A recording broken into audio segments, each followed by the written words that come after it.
what are your hits? This week my hits have to go towards the audio. BT, the audio is sounding better and better and better. Once upon a time, we were clipping on the audio saying we wanted to sound better. We wanted to sound better.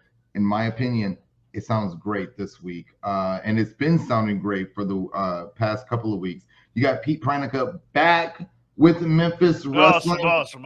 My gosh, Pete, T Ward, BT, when are you going to be there? Ah, man, I don't know. I won't even hold a candle to Pete. Pete is awesome. Come on, you got to get down there too. Shout out to Pete. Shout out to T Ward, everyone getting behind that microphone. It's been absolutely amazing. Pete Pranica always brings a presence that is just completely professional and makes the show seem bigger than it already is. You had Genesis and Goddess versus Trace Lee Hunt and the American Baddie Maddie, but it was a one-on-one match. BT, I know that you aren't 100% behind the women's wrestling thing. I'm trying to go ahead and get you on the other side here. I'm trying to give you a couple of drinks to make sure that you there we go. You're cheering, if you will. But I'm curious. I'm curious. How do you feel about the American Baddie Maddie here? I just because she's so new, it just looks like she hasn't done much yet. So I have really not an opinion of her. She didn't just jump out at me like Mackenzie Morgan. She really didn't. I just say that I don't know her. I haven't seen her work yet. But she didn't. Mackenzie Morgan just looks like she's been in there for years. So I'll mention that later too. But yeah. We also saw, my goodness, Adam Priest, Tim Bosby, the Boz.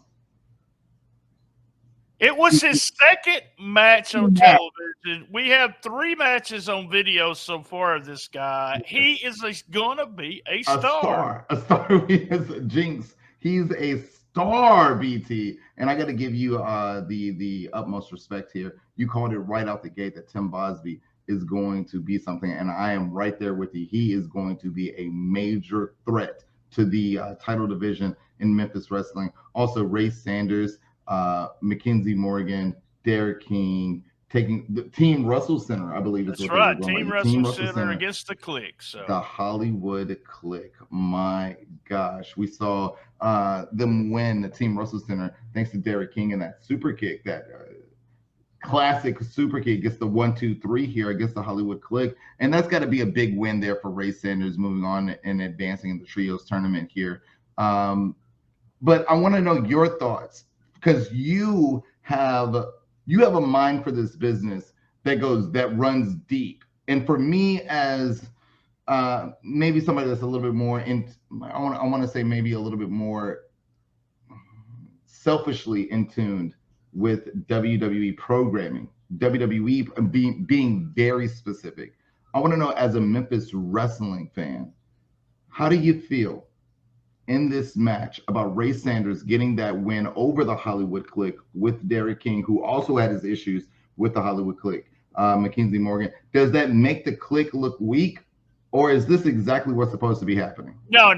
You got to have some of these guys, the brand new guys, getting wins, and that's what we did in this second to look at both of those. Bosby got his win over Adam Priest. That's one of my hits. I thought it was a really good match, and when I say this, you're going to say it reminds you too, but it reminded me. I thought I was watching a young Chris Benoit against a young Brock Lesnar. I really saw the match, really good, just good finish. I really liked it. As you said, I think it's part of. I really enjoyed Team Wrestle Center against the Clique, but I think it's part of having those the Wrestle Center or the stars, as we've been calling for the last 2 weeks. We got to have them start winning. We got to have them be, because they are going to be the Memphis wrestling stars. And I think you do eventually have to, that's what you have to do. I want to go all the way back to the front. I love the Nightmare Posse. Real quick, poor Justin Klein. Just leave him on the mic, guys. Just leave him on the mic.